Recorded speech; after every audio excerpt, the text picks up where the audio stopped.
There's this narrative that I've seen, I don't know if you've seen it, and it's going to be on the left, but also on parts of the right too, that, well, this isn't really led by the Iranian people, this isn't really a bottom-up thing, this is Israel, the Israel lobby that wants the Ayatollah out. It is the Jews that have an interest, so it's really, they're the ones pushing all of this. Absolutely not. What would you say if you saw that? Absolutely not. I think, excuse my language, that's Please. bullshit. You don't have people who are willing to die in the streets, numbering in the thousands, with more pouring into the streets. That's not typically what you see with a psyop or a covert operation. Iran, we want to go to Iran? I don't want to go there. No, no one wants to go I mean, you know, maybe not now. Well, this is something, you're witnessing a potential revolution in real time. And I'll make all the references available. I know you're going to hear a lot of misinformation on Iran, so I want to kind of, let's piecemeal some of this. People will tell you it's not organic. People will tell you that only neocons want this and that this is spurred by Israel, that the Iranian people love their Islamic authority, that Trump is going to lead us into World War III, that it's not America first. Is any of that true? Is some of it true? Well, the answer is pretty much none of that is true. Here's the thing. I would bet that Israel would like a regime change. Really? I would bet that most people in Israel like sandwiches. I too enjoy sandwiches. So it's not because the Jews. And the same thing with the Iranian people. If you go back and you look into their history, this is not historically, by the way, a Muslim country. They were effectively conquered by Muslims. The Persian people are very different from the Arabic people. They have different culture, different history, different language, different IQ levels.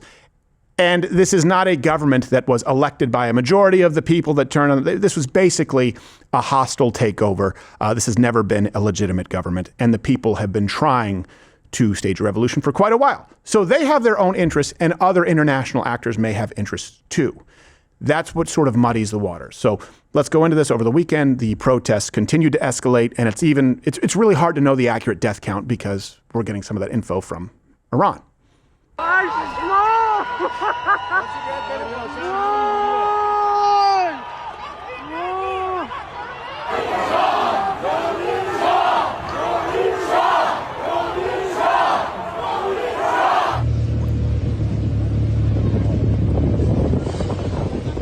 So this is taking place as we enter the third week of protests.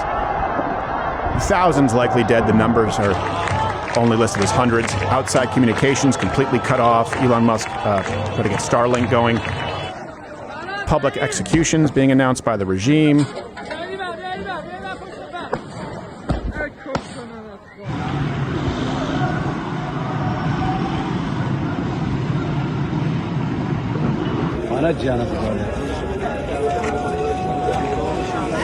Jeez. Yeah. And here's the thing. Not everything is a psyop. Some things are psyops. And of course, governments work off the radar if they have vests. That happens. All governments do that across the world.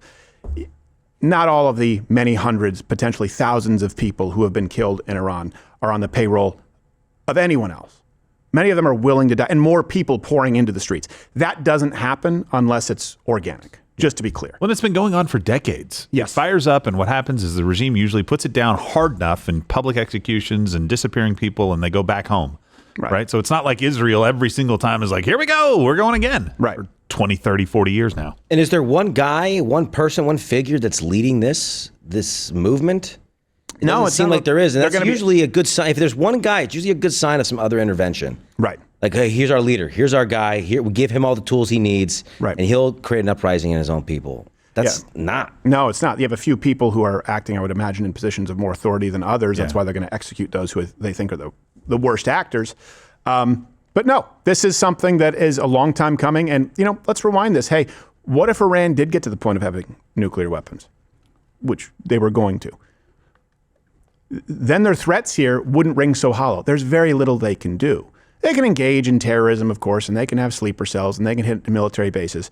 But a nuclear Iran, that would have been a very, very dangerous, very different parallel universe. So last night, President Trump actually addressed this from Air Force One in very Trump fashion. I love it. There seem to be some people killed that aren't supposed to be killed. These are violent. If you call them leaders, I don't know if they're leaders or just they rule through violence. But we're looking at it very seriously. The military is looking at it, and we're looking at some very strong options. We'll make a determination. I mean, some of the protesters were killed through the stampeding. I mean, there's so many of them, and some were shot. We get a full report. I'm getting an hourly report, and we're going to make a determination. What? Don't you think so, CNN? Don't you think so? Wouldn't you say that they probably do at this point? After going through it for years with me, being hit, Soleimani, al-Baghdadi, the Iran nuclear threat wiped out. Don't you think, and then you just had Venezuela, don't you think, she says, CNN, do you think they take your threat seriously? Don't you say they do after all of the things we've done? What a stupid question. They do. They called yesterday. Is it still an option? Iran called to negotiate. Yesterday. The leaders of Iran called, they want to negotiate. I think they're tired of being beat up by the United States. Iran wants to negotiate, yes. Negotiate what? We may meet with them. I mean, a meeting is being set up. But we may have to act because of what's happening before the meeting. And the funny, people on both sides don't understand that is a brilliant way to frame negotiations. Like, yeah, we might sit and we might talk with them, but I mean, I don't know, we might kill them before it. If they don't hurry and rush to the table. Yeah. I mean, who knows? Your guess is as good as mine. If you don't get to the table, I might take dinner out. Yeah, it's like, I mean, it's anybody's guess. Well, sir, isn't it your guess? It's anybody's guess. Anybody's really. Could be yours. So President Trump is very serious about helping Iranians. Some insiders have actually reported that he's ready to ship them protective shields, which, well, okay. That'll help a little bit, I guess. And even potentially some ground artillery, which I think we should be more practical, putting all the military research dollars. It's true. Also, the secret location of an ancient Persian weapon.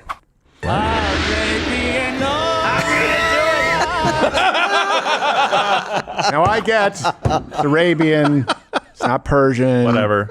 I don't care. Close enough. So we kind of walk you through what has happened so far. And then yesterday, the Ayatollah called out Trump on X. It's just so funny to me that these people act like they're real people. Yeah. He said, that father figure who sits there with arrogance and pride, as opposed to the Ayatollah. Right, yeah, no kidding. As opposed to the supreme leader. You arrogant fuck. We'll just call you leader. No, supreme. Supreme leader. Supreme leader. Yeah, but Trump's still his daddy, apparently. Yeah, father figure. That father figure who sits there with arrogance and pride, passing judgment on the entire world. He too should know that usually the tyrants and oppressors of the world, such as Pharaoh and Nimrod and Reza Khan and Mohammed Reza and the likes of him, when they were at the peak of their pride, were overthrown. This one too will be overthrown. Me, I mean you. Yeah, he just listed a bunch of world leaders from only one part of the world. It's true. It's like his knowledge of the rest of the world doesn't exist. Like, No. Here's a few key facts for you to know. And we're going to get some footage of Lane the Brain went down and spoke with some people on the ground at a solidarity, not really a protest, I guess, solidarity march stand in Texas. Key fact one here. There may be outside forces that also have a vested interest, of course. But the Iranian people, enough of the Iranian people, a significant portion of the Iranian people, to the point that you are seeing a revolution, they want this. Okay, and this is not really surprising to people who know the history of Iran at all.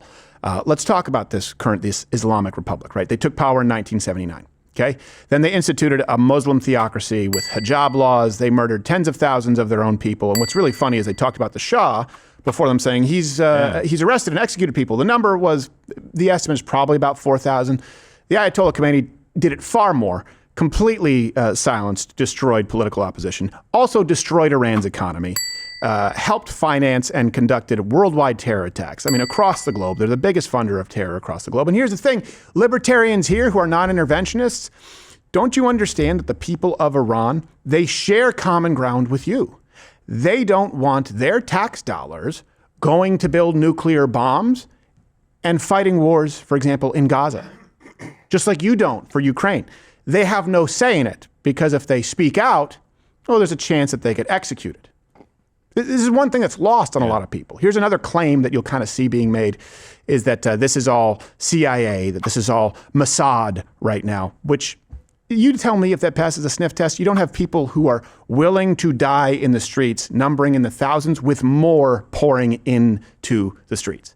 That's not typically what you see with a psyop or a covert operation. If you want to talk about the Bay of Pigs or any of these, it doesn't look like this. Yeah, I don't think the CIA or Mossad went in and was like, "Hey, don't you guys hate the way you've been living the last 35 years?" Right. Yeah. And aren't you guys willing to die en masse for us, for the Jews?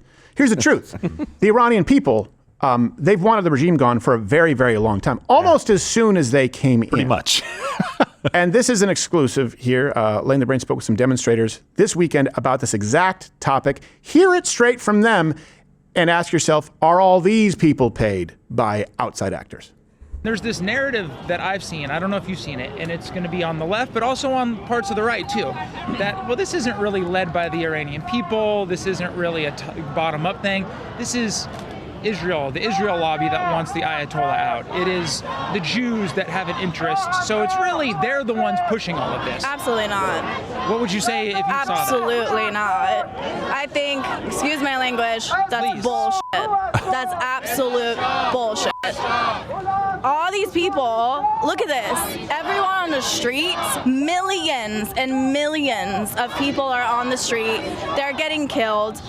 The regime is basically opening fire at them right now, and they're not stopping. So this is all from the people of Iran. It has nothing to do with Israel or anyone else. We, the people of Iran, want this regime out. We want our freedom back. We want a democracy. The power of Israel in the lobbying is absolutely, we all know that exists. Sure, of course. But do the people of Iran want to do this for Israel? Absolutely not. The people have been doing this for 45 years, Israel being there or not being there. Let me tell you the number one fact that tells you how that is incorrect. The number one world sponsor of terrorism calls the United States the big Satan and Israel the little Satan. So the little Satan is, as they call it, is doing the bidding, but the big Satan, which is BS, by the way, the biggest bastion of freedom. We're having our 250-year anniversary of the United States. The United States needs to go get these mullahs because they call us the big Satan. So it's not just Israel. They're fighting proxy wars against us in every one of these countries, and they're trying to kill Americans. And President Trump finally understands, going after the head of the snake and making sure that nobody ever calls us big Satan again. And I know some of you are wondering, yes, I believe Lane the Brain got that First Lady's number. And Nice. It's like, I know why that's your first interview, Lane. And she's, I believe, recently come from Iran, like in the last year or two. So I don't even know if we could say Iranian American because she's not a citizen. She's a temporary resident, as far as I understand it. Look, and I know you want to take the floor here for a second. This comes down to, let's assume for a second that these people really want their regime gone. Okay. Would that be better for them? And would it be better for the United States? I mean, you do need to ask yourself, like, okay, we took out their nuclear refinement facilities. All right. And I had a debate about that with Dave Smith. Let's say we didn't. And we lived in a parallel universe where they got to the point of building a nuclear bomb. They continued on this path. You would never see a revolution of the people ever again because they would be completely powerless against it. So now that we're on this track, all right, they're not able to carry out some of the threats that they have made, and the people have an opportunity. Do you realize that this could fundamentally change? And I know they'll never get it all right but I usually apply that to the Arabic, the Muslim world. Persians are quite different, to be clear. This could stabilize that region for at least, let's say, a decade, 2 decades, that changes the entire map geopolitically and foes that the United States have. If Iran is not the biggest funder of terrorism, you don't have the same conflict between Iran and Israel. You don't have the same conflict, by the way, between Iran and Saudi Arabia, that whole area of these Gulf states. It changes in a way that would be beneficial to the world at large. And the only people who stand to benefit from it remaining the way it is in fact the regime themselves. And I want to point out one thing. I went back and watched a documentary this weekend on the 79 Iran revolution. Then I watched a documentary on Iran and Saudi Arabia and their conflict over the decades. Then I watched a documentary, so about 7-8 hours in total on Iran and Israel. And that was uploaded to PBS 5 months ago. So right before we kind of came to where we are right now. And the one fundamental mistake that you see them all make is they would say, and Israel did this, or Saudi Arabia, which prompted Iran to, we have to swap Iran to the Islamic State regime, because there is a huge disconnect from the Iranian regime, the policy, how we view Iran, and how the people of Iran view their government. It is a much, much wider disconnect, for example, than even Democrats would have with Donald Trump. They don't represent these people at all. Matter of fact, they have a vested interest in killing them. So when you see it that way, make really, really clear these lines. People say, well, I don't want to kill anyone in Iran. Neither do I.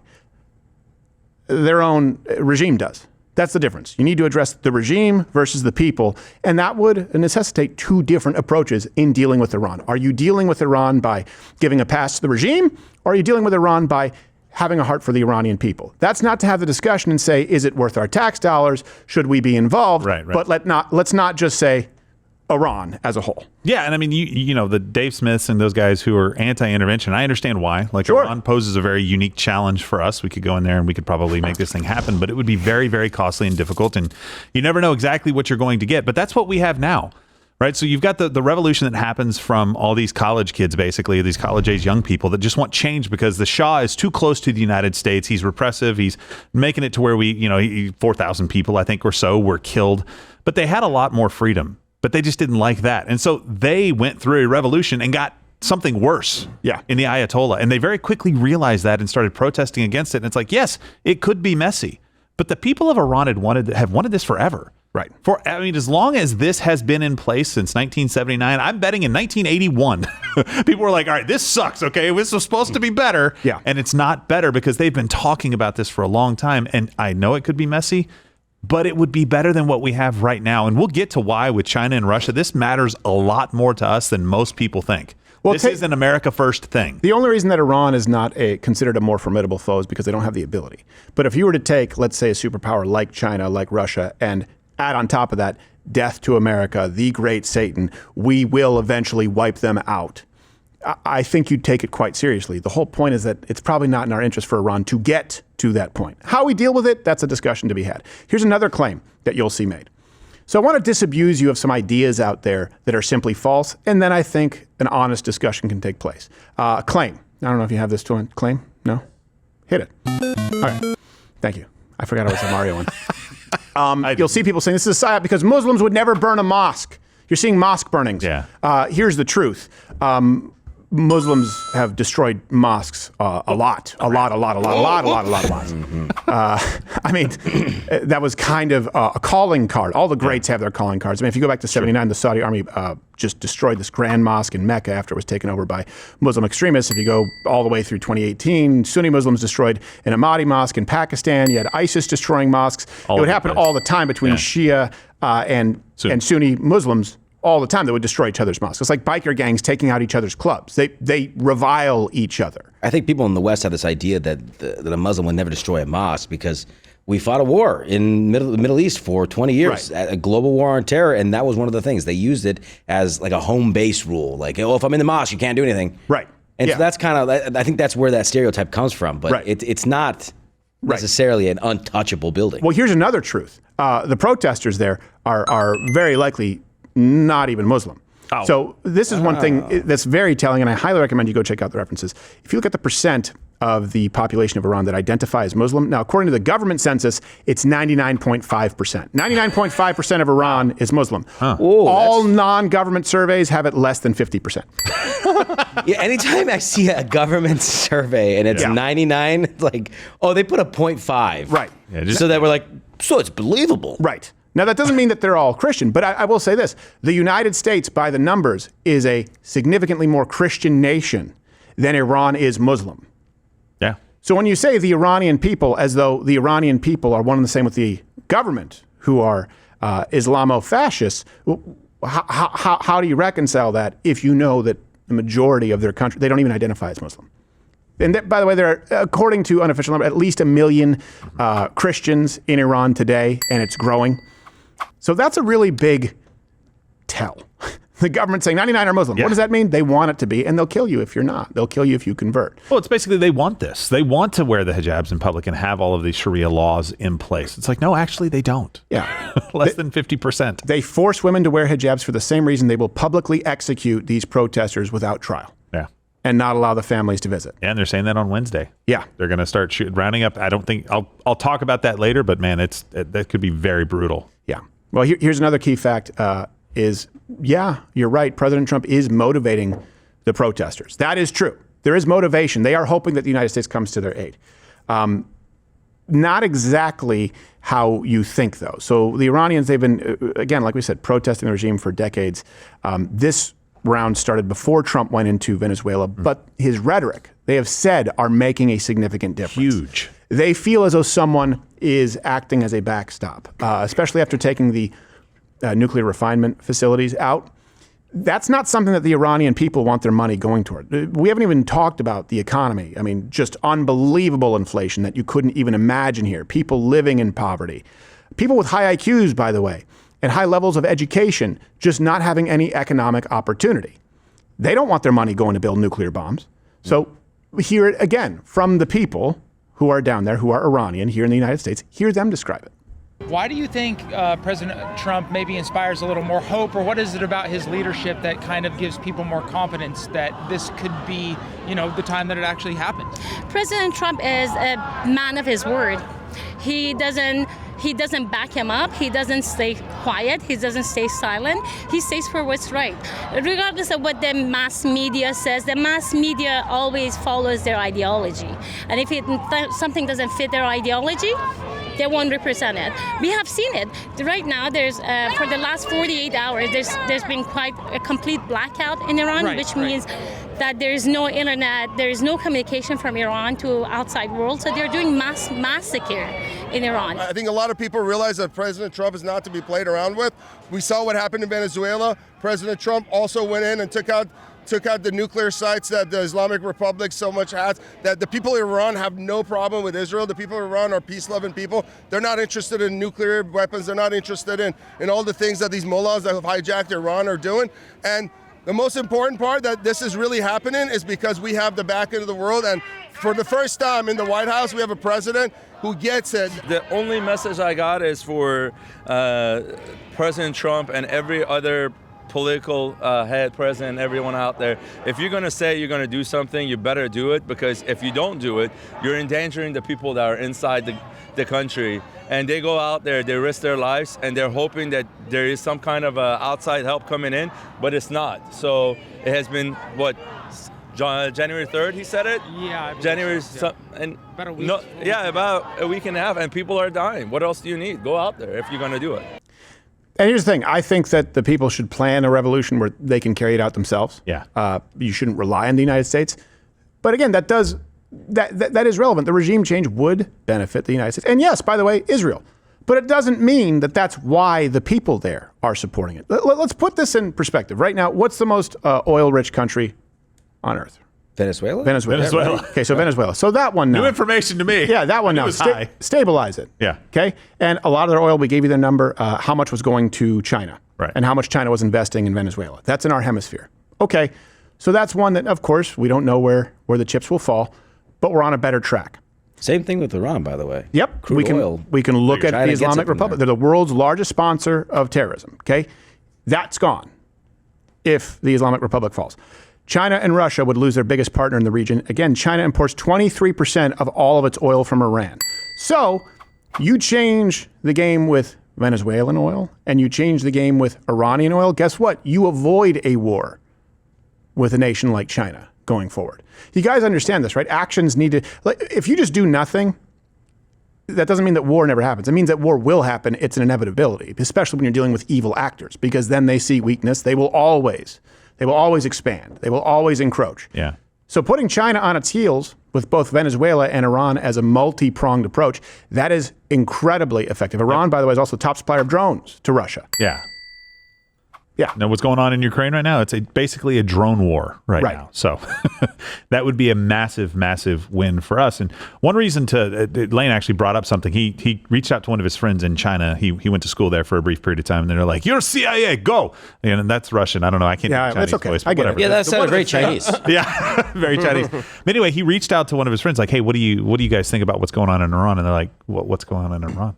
Like, China is completely suppressing this story. So it's obviously a big deal to them that power stays as power is in Iran right now. Right. They want it unchecked. They don't want anybody coming in and messing with any of that stuff, though I don't think they can do anything about it. Lane is just clarifying they saw his story and reached out to him, not vice versa. Oh, okay, yeah. So Okay.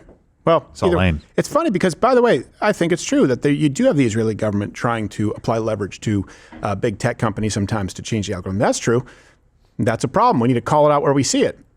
But what about the fact that all communications are shut down in Islamic nations anytime there's a little bit of an uprising or protest? Nothing fishy there. Yeah, we have to apply this even-handedly.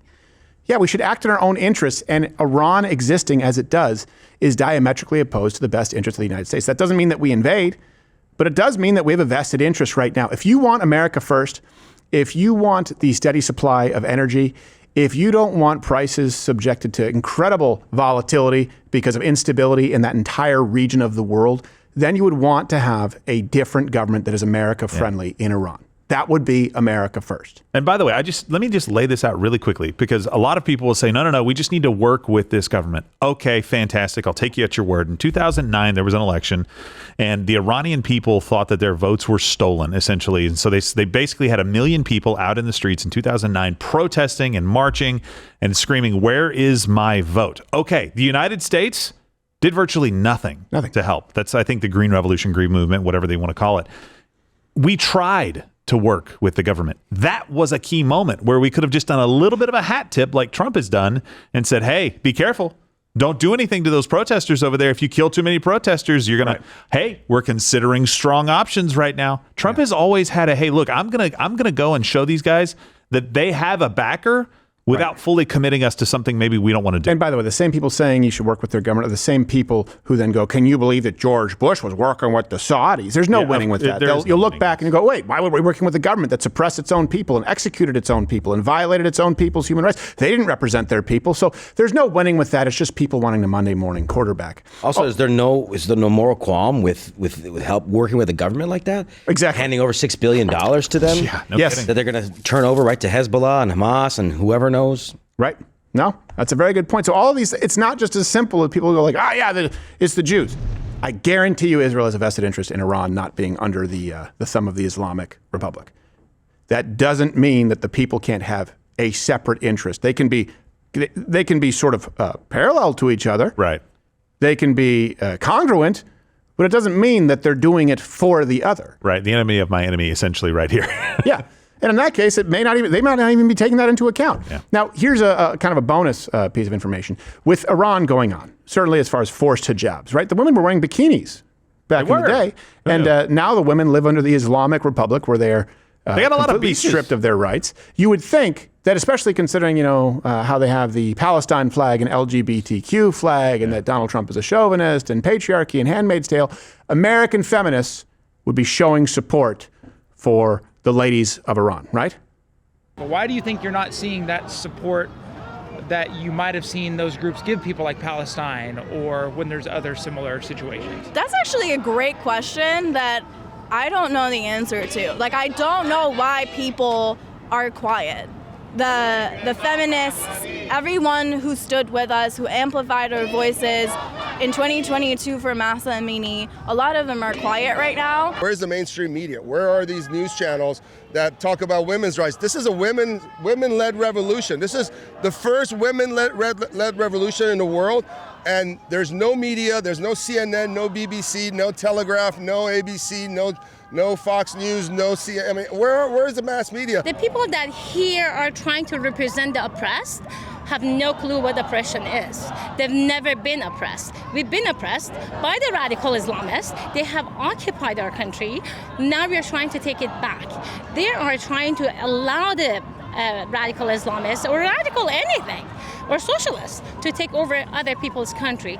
I have one message for the people of the United States who think that the radical Islamists or the socialists or Hamas is any good. Go spend 7 days in Iran, then we talk. By the way, notice the difference in ability for these people to articulate their positions and reasons for protesting compared to ICE. Right. And that is, by the way, certainly a litmus test. It's a good bellwether to know whether protesters are organic or they are paid. If it's just, you guys are fascists, like, yeah, could you articulate that? She can say, no, we've lived under the Islamic rule. We know what it is. We're seeing the media blackout. People don't know what oppression is. We can tell you what oppression is. This is someone who is able to articulate their point because they have thought about it for decades. By the way, I had friends when I was in Montreal. They went to visit family in Iran. They didn't come back. Jeez. Yeah. So that happens all the time. You can say that we shouldn't be involved, but you can't say that it's a psyop to try and paint this regime in Iran as something that they're not. Now, to be fair, they made a good point that there's pretty much a blackout on mainstream media. The BBC, however, did use their pidgin language site. Is it pigeon? It's pigeon. It's pigeon, but it's pigeon. Like a it's like a Polynesian slang. Yeah. You didn't see it. Sorry. I mean, it's not the bird. Well, I was right and you were wrong. Correct. That's true. Yeah. That's fine. I still love you. I'll own it. I understand where you're going from, Gerald. You don't want people thinking that BBC has a network dedicated just to pigeon, crappy city birds. Right. Yeah. Then it would just be Piers Morgan. I mean, maybe it's better. That's the Animaniacs. That's a different show. So they haven't really covered it a whole lot on their, but they did on their pigeon language site. This is real. This is what they wrote. Wetin day high pun for Iran? Why them day protest? Are you taking the fucking piss? That was like your Pacific Islander meets Canadian. Kind of. So what would you like to see happen here? I think this is an opportunity to have a good discussion. This is where you can have a discussion regarding America's foreign policy if it's based on honesty. Obviously, the regime of Iran, bad. Obviously, the people are oppressed. Obviously, the people are being executed. Obviously, the people want an uprising. Do you think it's worth it for the United States to be involved? Do you think that the risk is worth the reward? What kind of a yield do you think we would get from this? Do you think that it would change that map in that region and create some stability that would be meaningful? Or do you think it would just be another failure and equate it to regime change? I would say this. Don't compare everything to Iraq. That's one thing people do. They just compare everything to Iraq, everything to Iraq, everything to Iraq. That's not the only example that you have throughout history, and especially not with Persia, with a nation that is not historically an Islamic nation. It is not an Arabic nation. They view themselves as very different. They are much more educated. They have higher IQs, and it's a much more secular and also Christian society than the rest of the Arabic world. They know what it can be like in comparison to this. Yeah. I also think that both can be true. I think that the map could change, the relationships could change. Everything could change for the better over 10 years, 20 years, whatever the time is. And then eventually it's looked upon as a failure. Yes. Because human nature, I mean, people are going to mess up. Someone's going to be corrupted. It never works out perfectly. Right. It's only worked out great here. Yeah. I mean, it's hard. It's going to end up as a failure regardless. It always depends on the ins. You can spin it that way, at least. Yeah. It depends on the ins and out points that you pick. For example, you could look at the United States and go, all right, it started off as a great place. You had George Washington. We went through it. But then you ended up with Joe Biden, so it's a failure. Right. You could, depending on where you look at it. Right. Yeah. I mean, the war in Afghanistan that we had, you leave sooner, could have been looked at as a failure. I mean, no matter when we left Afghanistan, it was going to look like a failure. Right. Yeah. So, I mean, it was quite a failure. Well, the withdrawal definitely. The withdrawal it's the method, graveyard of empires. Yeah. Like there's a reason it has that name. You're still here on YouTube. Remember when we could say whatever we wanted on YouTube and people didn't have to censor out words like gay? See, even that, right? That's not even a swear word. Or the word sex. Even if you're just talking about it, you're not saying anything profane. That's why I live stream on Rumble 5 days a week. Go subscribe over there on Rumble, where you get the live show every single day. If you're still using this archaic form of delivery for information on YouTube, I don't want to judge, but your father hates you.